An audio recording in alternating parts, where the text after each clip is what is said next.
അമ്മയെക്കുറിച്ച് അറിയാമല്ലോ. നമ്മുടെ സിനിമാ നടീനടന്മാരുടെ വലിയ സംഘടന. ആ സംഘടനയിൽ ഇപ്പം അടിയോടടിയാണ്. അടിമൂത്ത് പോലീസ് കേസ് വരെയായി. ഇപ്പോൾ ഇന്നലെ എക്സിക്യൂട്ടീവ് ചേർന്നിട്ട് അമ്മയുടെ ജനറൽ സെക്രട്ടറിയായ കുക്കു പരമേശ്വരനോട് തൽക്കാലം വീട്ടിലിരിക്കി ഇനി ഇങ്ങോട്ട് വരണ്ട എന്ന് തീരുമാനിച്ചു. ശ്വേതാ മേനോനാണ് president, Kukku Parameswaran general secretary, Lakshmi Priya vice president, പിന്നെ ഹൻസിബ ഹസൻ എന്ന് പറയുന്ന നടി ജോയിന്റ് സെക്രട്ടറി. ഇങ്ങനെയാണ്. ഒരാൾ കൂടി ഉണ്ട് കേട്ടോ, ഉണ്ണി ശിവപാൽ ട്രഷറർ. ഇങ്ങനെയാണ് ഈ കമ്മിറ്റി ഉണ്ടായത്. ഈ കമ്മിറ്റി ഉണ്ടായപ്പോഴത്തേക്ക് എല്ലാവരും പറഞ്ഞു, അയ്യോ പെണ്ണുങ്ങളെല്ലാം കൂടെ വന്നു, നടിമാരെല്ലാം കൂടെ വന്നു, ഇനി നടിമാർക്ക് നേരെ പീഡനമുണ്ടായി, അതുണ്ടായി, ഇതുണ്ടായി, നോക്കി പിച്ചി മാന്തി തുടങ്ങിയുള്ള പരാതികളെല്ലാം അവസാനിക്കും. WCC എന്ന് പറഞ്ഞൊരു വലിയ വീരശൂര പരാക്രമികളായ വനിതകളുടെ വേറൊരു സംഘടനയുണ്ടല്ലോ, അവർ പറഞ്ഞ ആക്ഷേപങ്ങൾക്കൊക്കെ പരിഹാരം ഉണ്ടാവും. ഹേമ കമ്മീഷൻ പറഞ്ഞിരിക്കുന്ന പോലെയുള്ള നടപടികൾ ഒക്കെ ഉണ്ടാവും. ഇനി അമ്മ അങ്ങ് രക്ഷപ്പെട്ടു എന്നൊക്കെ പറഞ്ഞിരിക്കുമ്പോഴാണ് കോളമായി എന്ന് പറഞ്ഞാൽ അക്ഷരാർത്ഥത്തിൽ തവിട് പൊടിയായി നിൽക്കുകയാണ് അമ്മ. അമ്മയിൽ നടക്കുന്ന കാര്യങ്ങൾ അറിയാമോ? അമ്മയിലെ ഓഫീസ് സെക്രട്ടറി അതോ ഫ്രണ്ട് ഓഫീസ് മാനേജറോ ഒക്കെ ആയിരുന്ന അതുല്യ പ്രകാശൻ എന്ന് പറയുന്ന ഒരു പെൺകുട്ടി പോലീസിൽ ഒരു പരാതി കൊടുത്തിരിക്കുകയാണ്. അവരെ ഉണ്ണി ശിവപാൽ എന്ന് പറയുന്ന ട്രഷറർ പീഡിപ്പിക്കുന്നു, ഉപദ്രവിക്കുന്നു, ഹരാസ് ചെയ്യുന്നു, അപമാനിക്കുന്നു എന്നൊക്കെ പറഞ്ഞ് അവർ ജനറൽ സെക്രട്ടറിയോട് പരാതി പറഞ്ഞു. ജനറൽ സെക്രട്ടറിയായ കുക്കു പരമേശ്വരൻ്റെ സ്വന്തം ആളാണ് ഈ ഉണ്ണി ശിവപാൽ.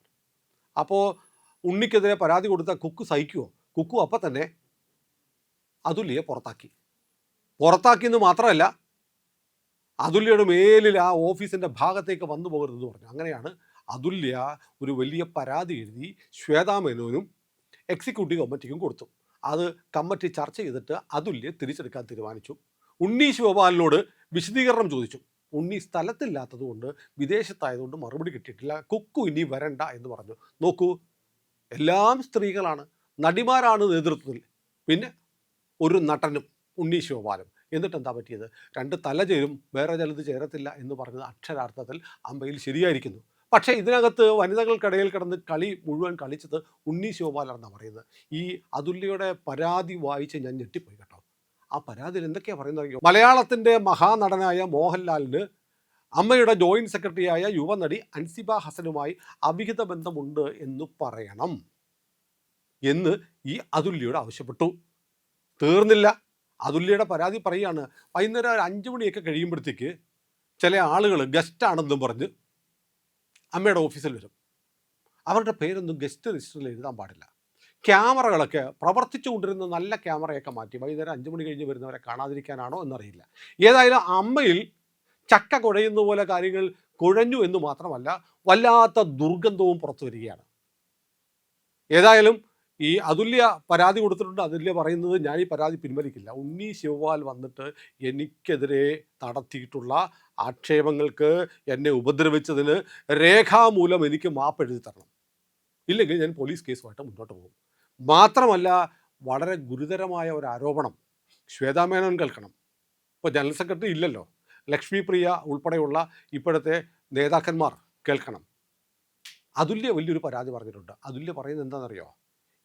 തൊഴിലിടങ്ങളിൽ സ്ത്രീകൾക്ക് പരാതികൾ ഉണ്ടെങ്കിൽ അത് പരിഹരിക്കാൻ എല്ലാ സ്ഥാപനങ്ങളിലും ഒരു പരാതി പരിഹാര സമിതി, ഇൻറ്റേർണൽ കംപ്ലൈൻറ്റ് സെല്ല് വേണം. അമ്മയിലില്ല. അമ്മയ്ക്ക് വലിയൊരു കൂറ്റൻ ഓഫീസൊക്കെ ഉണ്ട്. ലക്ഷങ്ങൾ മുടക്കി ഉണ്ടാക്കിയ, ലക്ഷമൊന്നുമില്ല, കോടികൾ മുടക്കി ഉണ്ടാക്കിയ ഒരു പഞ്ചനക്ഷത്ര സൗകര്യമുള്ള ഓഫീസൊക്കെ ഉണ്ട്. പക്ഷെ അവിടെ ജീവനക്കാരും ഉണ്ട്. ആ ജീവനക്കാർക്ക് ഒരു പരാതി വന്നാൽ ആ പരാതി കേൾക്കാനുള്ള സംവിധാനമില്ല. അപ്പോൾ ഈ അമ്മ എങ്ങനെയാണ് ഈ സിനിമാ രംഗത്തുള്ള ആളുകളുടെ പ്രശ്നങ്ങൾ ഇടപെടുന്നത്? ഒരു ഓഫീസിൽ 5 or 6 പേരൊക്കെയോ മാത്രമുള്ള ഒരു ഓഫീസിലെ പ്രശ്നങ്ങൾ പരിഹരിക്കാൻ കഴിയുന്നില്ലെങ്കിൽ എങ്ങനെ അമ്മ ഈ മേഖലയിലുള്ള മുഴുവൻ ആളുകളുടെയും പ്രശ്നങ്ങൾ പരിഹരിക്കുമെന്നാണ് എൻ്റെ സംശയം. ഏതായാലും പ്രിയപ്പെട്ട പ്രേക്ഷകരെ, നിങ്ങൾ അറിയാൻ വേണ്ടിയിട്ട് അമ്മയിൽ നടക്കുന്ന കാര്യങ്ങൾ എന്താണെന്ന് ഞാൻ ഇനി ഏറെ പറയുന്നില്ല. അത് അതുല്യയുടെ വാക്കുകളിലൂടെ നമുക്ക് കേൾക്കാം. അതുല്യ അമ്മയുടെ പ്രസിഡന്റിനും എക്സിക്യൂട്ടീവ് കമ്മിറ്റിക്കും അയച്ച കത്തിൻ്റെ കോപ്പി എൻ്റെ കയ്യിലുണ്ട്. ഞാനത് വായിക്കാം. അപ്പോൾ നിങ്ങൾക്കറിയാം അമ്മയിൽ എന്താണ് നടക്കുന്നതെന്ന് നിങ്ങൾക്ക് മനസ്സിലാവും. ബഹുമാനപ്പെട്ട പ്രസിഡന്റ്, എക്സിക്യൂട്ടീവ് കമ്മിറ്റി അംഗങ്ങളെ, അമ്മയുടെ ഓഫീസിൽ ട്രഷററിൽ നിന്നുണ്ടായ ചില മോശം പെരുമാറ്റങ്ങളും മെൻ്റൽ ഹരാസ്മെൻറ്റും, മോശം പെരുമാറ്റം എന്നൊക്കെ പറയുമ്പോൾ അതിന് ഒരുപാട് വ്യാഖ്യാനം ഉണ്ടാവും, മെൻ്റൽ ഹരാസ്മെൻറ്റും ജനറൽ സെക്രട്ടറിയുടെ ശ്രദ്ധയിൽപ്പെടുത്തിയപ്പോൾ ഓഫീസ് മാനേജർ ആയിരുന്ന എന്നെ ടെർമിനേറ്റ് ചെയ്യുന്ന നടപടിയാണ് ജനറൽ സെക്രട്ടറിയുടെ ഭാഗത്തു നിന്നും ഉണ്ടായത്. ജനറൽ സെക്രട്ടറി ആൾ പുലിയാണ് കേട്ടോ. അതായത് ട്രഷറർ തന്നെ പീഡിപ്പിച്ചു, ഉപദ്രവിച്ചു, ഹരാസ് ചെയ്തു എന്ന് പറഞ്ഞപ്പോഴത്തേക്ക് പരാതിക്കാരി അങ്ങ് ജനറൽ സെക്രട്ടറി പിരിച്ചു വിട്ടു. അമ്പോ, കുക്കു ആള് കൊള്ളാം. ഈ ഒരു ടെർമിനേഷൻ തന്നതിൻ്റെ റീസൺ അറിയാൻ ഞാൻ താല്പര്യപ്പെടുന്നു. എൻ്റെ ജോലികൾ തൃപ്തികരമല്ല എന്ന് എനിക്ക് ലഭിച്ച കത്തിൽ സൂചിപ്പിക്കുന്നുണ്ട്. പ്രൊബേഷൻ പീരീഡ് മാർച്ചിൽ കഴിഞ്ഞതാണ്. തൃപ്തികരമല്ലെങ്കിൽ മാർച്ചിൽ ലെറ്റർ തരേണ്ടതാണ്. ഏപ്രിൽ 30 ആയപ്പോൾ മാത്രം തൃപ്തികരമല്ല എന്ന് പറഞ്ഞത് ഞാൻ ട്രഷറർക്ക് എതിരെ നൽകിയ പരാതിയുടെ അടിസ്ഥാനത്തിൽ ആണെന്നുള്ളത് എനിക്കറിയാം. ഒരു ലേഡി സ്റ്റാഫിന് ട്രഷററുടെ ഭാഗത്തു നിന്നും മോശമായ പെരുമാറ്റം ഉണ്ടായി എന്ന് പറയുമ്പോൾ കുറഞ്ഞ പക്ഷം കാര്യങ്ങൾ എന്താണെന്ന് അന്വേഷിക്കുന്നതിന് പകരം ജനറൽ സെക്രട്ടറി എന്നെ ഫോണിൽ വിളിച്ച് ഭീഷണിപ്പെടുത്തുകയാണ് ചെയ്തത്. ഈ കുക്കു ആര്, ഗുണ്ടയാ, പെൺഗുണ്ട? ഒരു പരാതി കൊടുത്താൽ പരാതിക്കാരോട് എന്താ കുട്ടി, നീ എന്താ എൻ്റെ പ്രശ്നം എന്ന് ചോദിക്കുന്നതിന് പകരം ഭീഷണിപ്പെടുത്തുന്നു. കൊള്ളാലോ കുക്കു. കംപ്ലൈൻറ്റ് പറഞ്ഞാൽ പിന്നെ ഞാൻ ഓഫീസിൽ തുടരാൻ പാടില്ല. ലെറ്റർ ഇട്ടാൽ അപ്പോഴേ ഓഫീസിൽ നിന്നും ഞാൻ പൊയ്ക്കൊള്ളണം. ഉണ്ണിക്കൊരാളെ ഇഷ്ടമല്ലെങ്കിൽ അയാളെ കട്ട് ചെയ്യുന്ന സ്വഭാവമുണ്ട്. ആര് ഉണ്ണി? കൊച്ചി രാജാവിൻ്റെ കൊച്ചുമോനോ? ഉണ്ണി ഒറ്റയ്ക്ക് ജീവിക്കുന്ന ഒരുപാട് പ്രശ്നങ്ങളുള്ള ആളാണ് എന്നൊക്കെയാണ് ജനറൽ സെക്രട്ടറി പറഞ്ഞത്. ഒറ്റയ്ക്ക് ജീവിക്കുന്ന ആളുടെ പ്രശ്നങ്ങൾ പരിഹരിക്കാൻ മറ്റുള്ളവരുടെ മുതുകത്ത് കയറലല്ലോ പരിപാടി. കൂടാതെ ഞാൻ പരാതിപ്പെട്ട ശേഷം കഴിഞ്ഞ മാസങ്ങളിൽ പലതവണ ഞാൻ ഓഫീസിൽ നിന്നും എപ്പോഴാണ് ജോലി അവസാനിപ്പിച്ചു പോകുന്നതെന്ന് എന്നോട് ജനറൽ സെക്രട്ടറി ഫോണിലൂടെയും നേരിട്ടും ചോദിക്കുകയുണ്ടായി. ഓഫീസിൽ നടക്കുന്ന കാര്യങ്ങൾ ഞാൻ പ്രസിഡന്റിനെ അറിയിക്കുന്നു എന്ന് പറഞ്ഞ് ഇതുപോലെ മുമ്പും ഫോണിൽ വിളിച്ചും അല്ലാതെയും എന്നെ ജനറൽ സെക്രട്ടറി വഴക്ക് പറഞ്ഞിട്ടുണ്ട്. മനസ്സിലായില്ല? ഓഫീസിലെ കാര്യങ്ങളെ office manager, front office manager പ്രസിഡന്റിനോട് പറയുന്നു, മഹാപരാധമാണ്. അപ്പോൾ അതിന് ജനറൽ സെക്രട്ടറി വഴക്ക് പറയണമല്ലോ. എന്തൊരു ജനാധിപത്യമാണ്. ട്രഷറർ ഉണ്ണി ശിവപാലിനെ കുറിച്ച് ഞാൻ ഒരു പരാതിയും പ്രസിഡന്റിനോട് പറയരുതെന്നും പറഞ്ഞിട്ടുണ്ട്. അപ്പോൾ മനസ്സിലായല്ലോ അന്തർധാര. ജനറൽ സെക്രട്ടറിയും ഉണ്ണി ശിവപാലും തമ്മിലുള്ള ഒരു അന്തർധാര.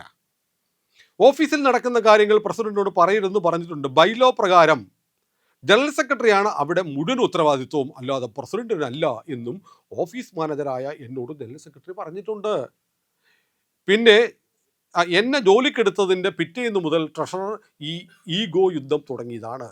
തികച്ചും അൺപ്രൊഫഷണൽ ആയിട്ടാണ് കുക്കു നിങ്ങളെ ഇൻ്റർവ്യൂ ചെയ്തത്. എൻ്റെ അഭിപ്രായത്തിൽ നിങ്ങൾ ബിലോ ആവറേജ് ആണ് എന്നു തുടങ്ങി ഒരു മാസം ആയപ്പോഴേക്കും കുക്കു ഞാൻ പറയുന്നതിനപ്പുറം പോവില്ല. നിങ്ങളെ ഞാൻ പറഞ്ഞു വിടുന്നത് നിങ്ങൾക്ക് കാണണോ എന്നൊക്കെ ഉണ്ണി ശിവപാൽ പറയുകയുണ്ടായി. ഇതിനൊക്കെ പുറമെ ഈ അടുത്ത ഒരു ദിവസം ഞാൻ ജോലി കഴിഞ്ഞ് പോകാനിറങ്ങിയ നേരത്ത് ട്രഷറർ വരികയും തപാൽ അയക്കാൻ സെക്യൂരിറ്റിയെ ഏൽപ്പിക്കുകയും ചെയ്തു. സെക്യൂരിറ്റിയും ഞാനും പോയി കഴിഞ്ഞ് അതുല്യയും സെക്യൂരിറ്റിയും ഒരു വണ്ടിയിലാണോ പോയതെന്ന് ഹൗസ് കീപ്പിംഗ് ബോയിയോട് രഹസ്യമായി ചോദിച്ചതായും ഞാൻ അറിഞ്ഞു. എന്തൊരു കരുതലാണ് മാമാ. എക്സിക്യൂട്ടീവ് മെമ്പേഴ്സിനെ കുറിച്ചുള്ള സെക്രട്ടറിയുടെയും ട്രഷററിൻ്റെയും നിലവാരമില്ലാത്ത പല കമൻറ്റുകളും കേൾക്കാൻ ഇടയായിട്ടുള്ളതിനാൽ അത്തരം ഒരു ചോദ്യം ചോദിച്ചത് സ്വാഭാവികമായി കരുതാനേ കഴിയൂ. അപ്പോൾ അവിടെ നടക്കുന്ന പരിപാടി മനസ്സിലായല്ലോ, അപവാദ വ്യവസായം. ഞാൻ ജോലിക്ക് കയറിയ സമയത്ത് പബ്ലിക്കായി ഇരുന്ന് ജോയിന്റ് സെക്രട്ടറിയെക്കുറിച്ച് സ്വഭാവഹത്യ ചെയ്തുകൊണ്ട്, അൻസിബാഹസിനെ കുറിച്ചാണ്, ജോയിന്റ് സെക്രട്ടറിയെക്കുറിച്ച് സ്വഭാവഹത്യ ചെയ്തുകൊണ്ട് വളരെ മോശമായ രീതിയിൽ മോഹൻലാലിനെ ചേർത്ത് അശ്ലീലം പറഞ്ഞതും സരയുവിനെയും കൈലാഷിനെയും ചേർത്ത് പലതവണ ഇതേ രീതിയിൽ പറഞ്ഞിട്ടുള്ളതിനും ഞാൻ സാക്ഷിയാണ്.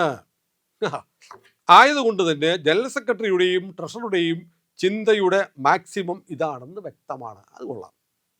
എക്സിക്യൂട്ടീവ് മെമ്പറായ സരയു മെയിൽ ചെക്ക് ചെയ്യുന്നതിന് മെയിൽസിൻ്റെ പാസ്വേഡ് മാറ്റുകയും ലോഗൗട്ട് ചെയ്യുകയും ചെയ്തിട്ടുണ്ട്. സരയു, സിജോയ്, ടിനി ടോം, കൈലാഷ് എന്നിവർ ആരെങ്കിലും ഓഫീസിൽ വന്നിട്ടുണ്ടെങ്കിൽ ക്യാമറ ഒക്കെ ഇവിടെ ഉണ്ടെങ്കിൽ പോലും അവർ എപ്പോൾ വന്നു, എവിടെ ഇരുന്നു, ഏത് ഫ്ലോറിൽ കയറി, എന്നോട് എന്ത് ചോദിച്ചു, സംസാരിച്ചു, എന്തൊക്കെ മാറിയും തിരിഞ്ഞും സെക്രട്ടറിയും ട്രഷററും ചോദിക്കാറുണ്ട്. അതേസമയം ട്രഷററും ജനറൽ സെക്രട്ടറിയും ഉള്ളപ്പോൾ അവരെ കാണാൻ വരുന്ന ഗസ്റ്റുകൾ രജിസ്റ്ററിൽ എഴുതാറില്ല, പ്രത്യേകിച്ച് 5 മണിക്ക് ശേഷം വരുന്നവർ. ഞാൻ ഒരിക്കൽ സെക്യൂരിറ്റിയോട് ഞാൻ ആൾ വരുന്നത് രജിസ്റ്ററിൽ എഴുതിക്കാത്തത് എന്താണെന്ന് ചോദിച്ചതിന് അവിടെ ആളുകൾ 5 മണിക്ക് ശേഷം വരികയും പോവുകയും ചെയ്യുന്നത് അതുല്യ എങ്ങനെ അറിഞ്ഞു, അതുല്യോട് എന്തിനു നിങ്ങൾ അറിയിക്കുന്നു എന്നൊക്കെ ചോദിച്ച് ജനറൽ സെക്രട്ടറി വഴക്കു പറയുകയുണ്ടായി. അവിടെ പ്രോപ്പറായി വർക്ക് ചെയ്തിരുന്ന ക്യാമറകൾ മാറ്റി പുതിയ ക്യാമറകൾ സ്ഥാപിച്ചിട്ടുണ്ട്. മനസ്സിലായല്ലോ? അതുപോലെ ഇത്തരത്തിലുള്ള അധിക ചെലവുകൾ പുറത്തറിയിക്കാതിരിക്കാനാവണം ബാങ്ക് ട്രാൻസാക്ഷൻസ് ഒന്നും പ്രസിഡന്റിനെ അറിയിക്കാൻ പാടില്ല എന്നും ജനറൽ സെക്രട്ടറിയും ട്രഷററും പലതവണ പറഞ്ഞിട്ടുണ്ട്. ഇപ്പോൾ ഡിസിപ്ലിനറി കമ്മിറ്റിയുടെ പേരിലും 1,00,000 രൂപയിൽ പുറത്ത് ചിലവ് വന്ന വിവരവും നിങ്ങളുടെ അറിവിലേക്കായി പങ്കുവയ്ക്കുകയാണ്. ഓൺലൈൻ മീറ്റിംഗും ഓഫ്ലൈൻ മീറ്റിംഗും ചേർത്ത് കഴിഞ്ഞ TA പോയിരിക്കുന്നത് 95,000 രൂപയാണ്. ഏപ്രിൽ 29 നടന്നതിൻ്റെ TA പോയിട്ടില്ല. ആളുകളെ അങ്ങോട്ട് ഫോണിൽ വിളിച്ച് ഇവിടെ ലക്ഷ്മി പ്രിയക്കെതിരെ മെയിലിടാൻ പ്രേരിപ്പിച്ചു. അതിനൊരു ഡിസിപ്ലിനറി കമ്മിറ്റി രൂപീകരിച്ചു. അതിനൊരു ചെയർമാനെയും വെച്ചു. അയാളുടെ പേരിൽ സീലൊക്കെ ഉണ്ടാക്കി പുതിയൊരു ലോകം തന്നെ ഈ കുറഞ്ഞ സമയം കൊണ്ട് ജനറൽ സെക്രട്ടറി സൃഷ്ടിച്ചു. ഇതിനൊക്കെ ഞാൻ സാക്ഷിയുമാണ്. 2 എക്സിക്യൂട്ടീവ് മെമ്പേഴ്സ് തമ്മിലുള്ള പ്രശ്നം തീർക്കാനല്ല, ഒരു വലിയ പ്രശ്നമായിട്ട് ആളിക്കത്തിക്കാനാണ് അവരുടെ ശ്രമമെന്നും അവർ പറഞ്ഞിട്ടുണ്ട്. കുടുംബ സംഗമം നടത്തിയതിൻ്റെ ഭാഗമായിട്ട് നടന്ന പ്രോഗ്രാമുകളെക്കുറിച്ച് ആർട്ടിസ്റ്റുകൾക്ക് കൊടുത്ത പേയ്മെൻറ്റുകളെക്കുറിച്ചും അഴിമതിയാണ് എന്നുള്ള രീതിയിൽ മായാ വിശ്വനാഥ് എന്ന നടിയെ വിളിച്ച് ഡീറ്റെയിലിംഗ് നടത്തിയതിൻ്റെ ഭാഗമായി അവരുടെ വക വന്ന ഒരു മെയിൽ ഓഫീസിലുണ്ട്. ഈ കാര്യങ്ങളൊന്നും ഒരുപാടൊന്നും നമുക്ക് മനസ്സിലാവത്തില്ല കേട്ടോ, പക്ഷെ സംഗതി കുഴപ്പമാണ് എന്ന് മനസ്സിലാവും. ഇത്തരത്തിൽ സംഘടനയ്ക്കകത്ത് കുത്തിത്തിരിപ്പുണ്ടാക്കുന്ന ജനറൽ സെക്രട്ടറി സ്റ്റാഫിനോട് എന്തും മര്യാദ കാട്ടാനാണെന്ന് ഊഹിക്കാമല്ലോ. കുടുംബ സംഗമ സമയത്ത് ഒരു രൂപശ്രീ എന്ന നടി ഇൻഷുറൻസിലെ ഒക്കെ പേര് മാറ്റണമെന്ന് പറഞ്ഞ് റിസപ്ഷനിൽ എന്നോട് സംസാരിച്ചു. അവർക്കൊപ്പം മായാ വിശ്വനാഥ് ഉണ്ടായിരുന്നു. ഈ പേര് മാറ്റണം എന്ന് പറഞ്ഞ നടിയോട് മാറ്റേണ്ട പേരും തരാൻ ഞാൻ ആവശ്യപ്പെട്ടപ്പോൾ ആർട്ടിസ്റ്റുകളുടെ പേരറിയാതെയാണോ ഇവിടെ കയറിയിരിക്കുന്നത് എന്നവർ എന്നോട് ചോദിച്ചു.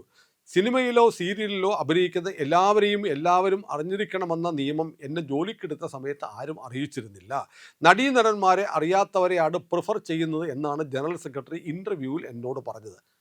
നടീനടന്മാരെ അറിയാത്തവരെ വേണം സ്റ്റാഫായിട്ട് വെക്കാൻ. അപ്പോൾ പിന്നെ ആര് വരുന്നു ആര് പോകുന്നു എന്നൊന്നും അറിയത്തില്ലല്ലോ. മിടുക്കി.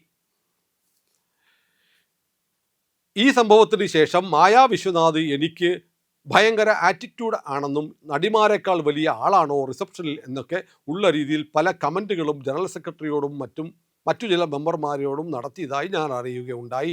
കുടുംബ സംഗമം കഴിഞ്ഞു വന്ന ഞായറാഴ്ച ഉച്ചയോടെ ജനറൽ സെക്രട്ടറി എന്നെ അത്യാവശ്യമായി ഓഫീസിൽ വരാൻ പറഞ്ഞു വിളിക്കുകയും ഞാൻ ചെല്ലുകയും ചെയ്തു. അപ്പോൾ എന്നോട് പറഞ്ഞത് മായാ വിശ്വനാഥ് ഇവിടെയുണ്ട്, ഒന്ന് നൈസായി ഹാൻഡിൽ ചെയ്യൂ, അവർക്കൊരു ചായ ഇട്ട് കൊടുക്കൂ എന്നൊക്കെ.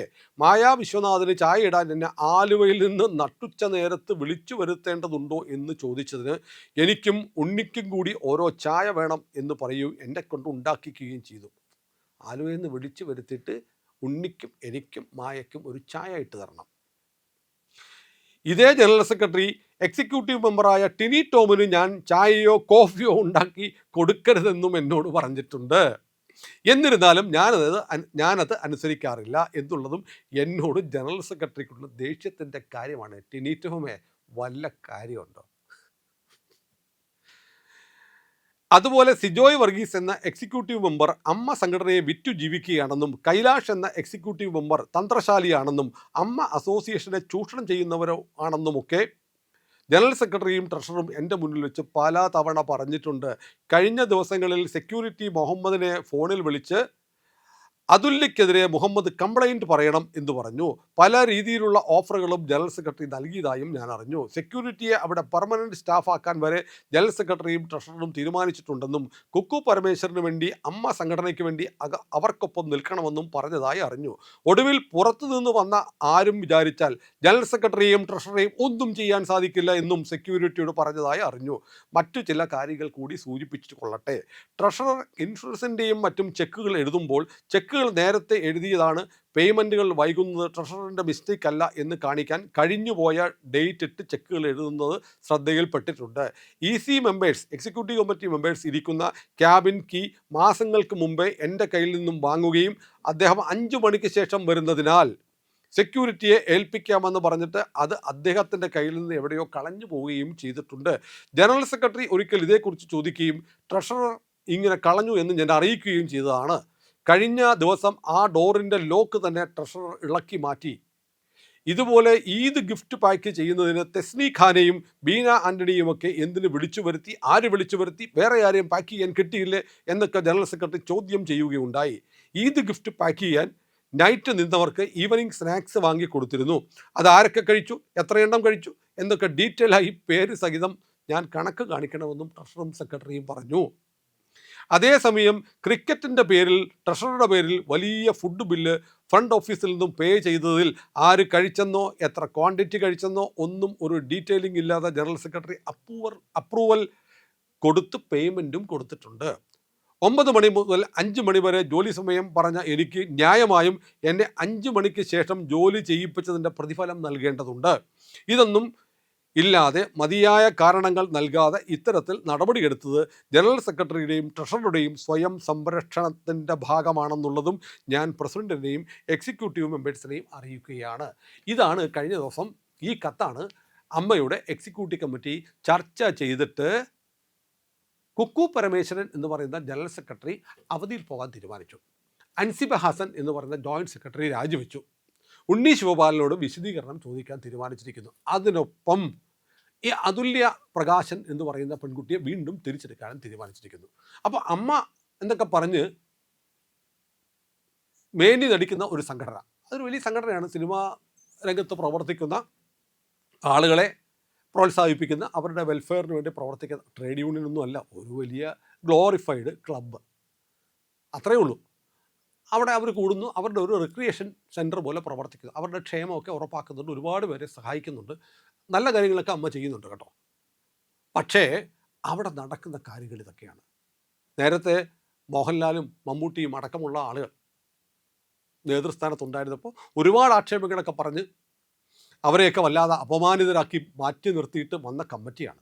പക്ഷേ സ്ത്രീകൾ, നടിമാർ ഭാരവാഹികളായി വന്നതുകൂടി ഈ സംഘടന സിനിമാ മേഖലയിൽ ഒരു ശുദ്ധീകരണം നടത്തും എന്ന് കരുതിയിരുന്ന ആളുകളെ വല്ലാതെ നിരാശയിലാഴ്ത്തുകയാണ് അവിടെ നടന്നൊരു പോരാട്ടം. ഈ കുക്കു പരമേശ്വരനൊക്കെ ഒരു സിനിമയെ കണ്ടിട്ട് കാലം എത്രയായി, എന്നെങ്കിലും ഏതെങ്കിലും കാലത്തൊരു സിനിമയിൽ അഭിനയിച്ചു എന്നൊക്കെ പറഞ്ഞ് വന്നിട്ട് ഈ സംഘടനയുടെ തലപ്പത്ത് വന്നു കഴിഞ്ഞ് തൻപോരിമയും അഹങ്കാരവും ഗുണ്ടായിസവും ബ്ലാക്ക് മെയിലിങ്ങും ഒക്കെ നടത്തുന്ന ആളുകളെ ഈ സംഘടനയുടെ തലപ്പത്തേക്കൊക്കെ കൊണ്ടുവരണോ എന്ന് 200 വട്ടം ആലോചിച്ചാലും കുഴപ്പമില്ല.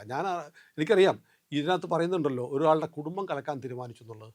അത്തരം ഒരു പരാതി വന്നത് എനിക്കറിയാം. അത് ഈ ഇവിടുത്തെ എക്സിക്യൂട്ടീവ് കമ്മിറ്റിയിലെ ഉത്തരവാദപ്പെട്ട സ്ഥാനത്തിരിക്കുന്ന ഒരാൾ മറ്റൊരാളുടെ കുടുംബം കലക്കാൻ വേണ്ടിയിട്ട് അവരുടെ ഭർത്താവ് കാണാൻ വേണ്ടിയിട്ട് ഒരു മെസ്സേജ് അയച്ച് ചില പ്രശ്നങ്ങളുണ്ടാക്കി പോലീസ് സ്റ്റേഷൻ വരെ എത്തിയതാണ്. വിവരമൊക്കെ അറിയാം, ഞാൻ ഉൾപ്പെടെയുള്ള ആളുകൾ നേരത്തെ അറിഞ്ഞതാണ്. നമ്മളതൊന്നും പബ്ലിഷ് ചെയ്തില്ല, കാരണം ഒരു സംഘടനയല്ലേ, വനിതകളല്ലേ, അതൊക്കെ അങ്ങ് നടന്നു പോവട്ടെ, അതൊക്കെ അവരായിട്ട് പരിഹരിക്കട്ടെ എന്ന് വെച്ചതാണ്. പക്ഷേ വ്യക്തിഹത്യ ചെയ്യുക, ആളുകളെക്കുറിച്ച് അപവാദം പറയുക. നോക്കൂ, സരയു എന്ന് പറയുന്ന നടിയെയും കൈലാഷിനെയും ചേർത്തിട്ട് അപവാദം പറയണം, അൻസിബയും മോഹൻലാലിനെയും ചേർത്ത് അപവാദം പറയണം എന്നൊക്കെ കുക്കുവും ഉണ്ണി ശോഭാലും ഈ അതുല്യ എന്ന് പറയുന്ന പെൺകുട്ടിയോട് ആവശ്യപ്പെട്ടു എന്നൊക്കെ പറയുമ്പോൾ ഈ സംഘടന മലയാള സിനിമയുടെ ലൈറ്റ് ഹൗസ് പോലെ നിൽക്കുന്ന നടന്മാരെയൊക്കെ മോശമാക്കാൻ പ്രവർത്തിക്കുന്ന സംഘടനയാണ് എന്നുള്ള വാർത്ത പുറത്തേക്ക് വരുമ്പോൾ വല്ലാത്ത ഷോക്ക് ഉണ്ടാകുന്നു. ഒരു അധോലോക സംഘടന പോലെ അമ്മയെ മാറ്റിയെടുക്കുകയാണ് അതിൻ്റെ ജനറൽ സെക്രട്ടറിയും ട്രഷററും എന്നാണ് അതുല്യ പറയുന്നത്. ഏതായാലും അതുല്യ പറഞ്ഞതിൽ കഴമ്പുണ്ടെന്ന് ശ്വേതാ മേനോൻ്റെ നേതൃത്വത്തിലുള്ള കമ്മിറ്റിക്ക് ബോധ്യപ്പെട്ടതുകൊണ്ടാണല്ലോ അതുല്യ തിരിച്ചെടുക്കാനും കുക്കു പരമേശ്വരൻ മാറി നിൽക്കാനും ഉണ്ണി ശിവപാലനോട് വിശദീകരണം ചോദിക്കാനും തീരുമാനിച്ചിരിക്കുന്നത്. അപ്പോൾ അതുല്യ പറഞ്ഞതിൽ കഴമ്പുണ്ട് എന്ന് വരുന്നു. അതുല്യയുടെ പോലീസ് കേസ് നിൽക്കുകയാണ്. രേഖാമൂലം ഉണ്ണി ശിവപാൽ മാപ്പ് പറഞ്ഞില്ലെങ്കിൽ പോലീസ് കേസുമായി മുന്നോട്ട് പോകുമെന്നാണ് അതുല്യ പറയുന്നത്. ഏതായാലും അമ്മയിലെ കാര്യങ്ങൾ പന്തിയല്ല എന്ന് മാത്രമല്ല, ആകെ കുളമാണെന്ന് മാത്രമല്ല, ഒരു അധോലോക സംഘത്തിൻ്റെ തലത്തിലേക്കാണ് അതിൻ്റെ ജനറൽ സെക്രട്ടറിയും ട്രഷററും കൂടി സംഘടനയെ മറിച്ചത് എന്നാണ് ഈ കത്തിൽ നിന്ന് വ്യക്തമാകുന്നത്. അമ്മ ഇത്ര ഭീകര സംഘടനയായി ആളുകൾ അറിയുന്നത് വല്ലാത്ത മോശമാണ്. പ്രിയപ്പെട്ട പ്രേക്ഷകരെ, മറ്റുള്ളവർ പറയാത്ത വാർത്തകളുമായി ഇന്ത്യ ലൈവ് എപ്പോഴും നിങ്ങൾക്കൊപ്പമുണ്ട്. നമ്മുടെ ചാനൽ സബ്സ്ക്രൈബ് ചെയ്യാത്തവർ എത്രയും പെട്ടെന്ന് അത് ചെയ്യണം.